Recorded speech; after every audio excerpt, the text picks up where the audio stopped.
Hello again.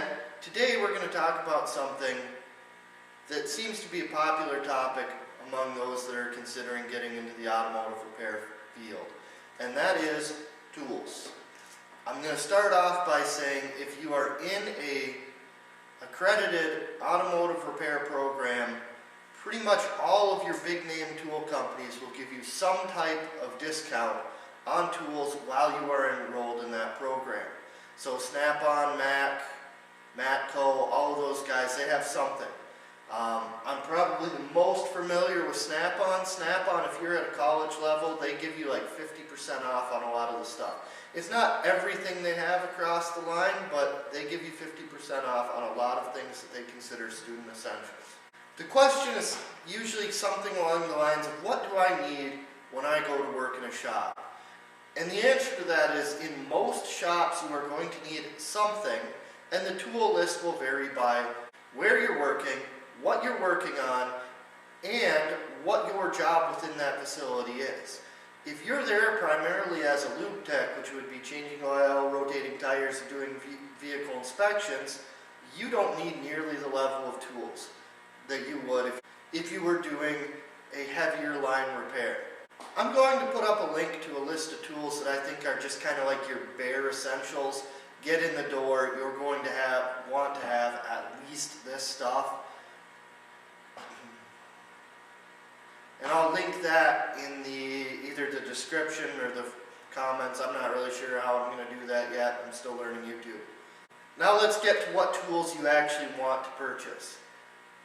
This roll cart with 3 drawers. This is something that I did not have when I started. When I first started, I had a two shelf roll cart. So it didn't have any drawers, it didn't really have any tool storage, it didn't have this stuff. And this is actually one of the bigger changes I've seen in the industry in the last 15 years or so. A lot of guys have gone to this. I can put probably about 95% of the tools I use on a daily basis in this roll cart, roll it up to wherever I'm working. Everything's convenient, organized, and right where you need it, so you're not walking back and forth. That helps in efficiency, and that makes you money. I also have that old yellow toolbox. That's what I had when I started. I had that and a 2-shelf roll cart. So every time I needed a tool, I had to walk back to that yellow toolbox. If you're starting out today, you can probably get by with just what you can fit in one of these like 3 to 5 drawer roll around carts, and it'll be perfect for what you're doing. One of the things that I see people do that I always kind of shake my head at is go toolbox poor. And what toolbox poor means is they buy the 75-foot long, 30-foot tall, pick your brand name, expensive toolbox, and then can't actually afford to fill it with tools. You're better off to have a useful set of tools than an oversized toolbox. The flip side of that is, if you're in college and getting a discount and say 50% off on a toolbox, it may be to your benefit to go a little bit bigger at that time.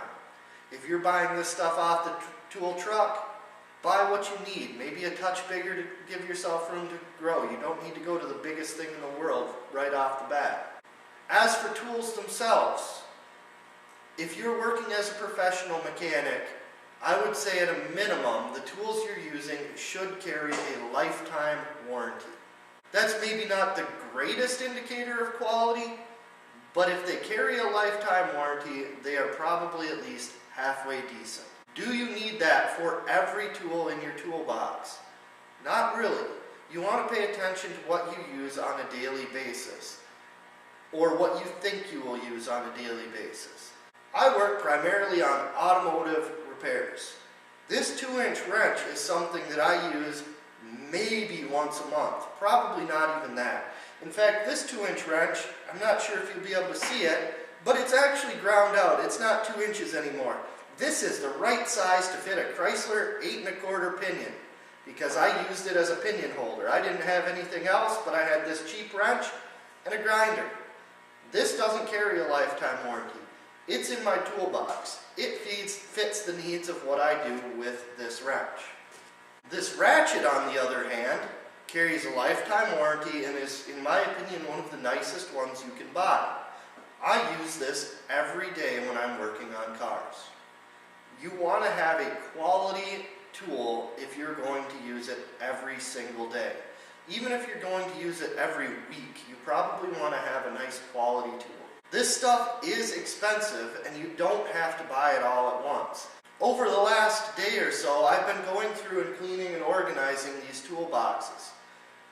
I found stuff in there that I really don't remember where it came from. I've bought things at garage sales, pawn shops. When I was the youngest guy in the shop, every once in a while a mechanic that was retiring or getting out of the business would come in and say, "Hey, I've got a bunch of tools. You got any young guys around here?" I've got some stuff from that. You accumulate these things over a lifetime working. You don't have to have it all in the beginning. Did I really answer the question about what tools you should have in order to start out as a professional mechanic? I guess not really. I put the link out there. There's a list of stuff that I think is important. If you're a professional mechanic and you're looking at that and you see something that you think really should be added, make a comment of it. If you see something that you think is really outdated and I should take off of that list, maybe make a comment to that as well. There really is no 100% correct answer for this. I will say that if you are going to work on modern vehicles, metric tools are what you need. Standard, you're probably not going to use them very often. If you're watching my videos, you've noticed that a lot of the things that I've worked on have used standard tools or fractional tools. This tool cart has very few fractional tools in it. So on the weird stuff I've been working on lately, I've actually had to go to that yellow toolbox and get wrenches and all that stuff out to do the work that I need to do. That's not common. You can set up a tool cart like this to work on your modern vehicles and do a pretty good job. I think that's really about all I've got to cover here today. If you comment, if you've got questions, answers, any of that stuff, I'll try to respond back in a reasonable amount of time. But otherwise, thanks for watching. If you enjoyed it, like, subscribe, all of that good stuff. And I'll see you again later.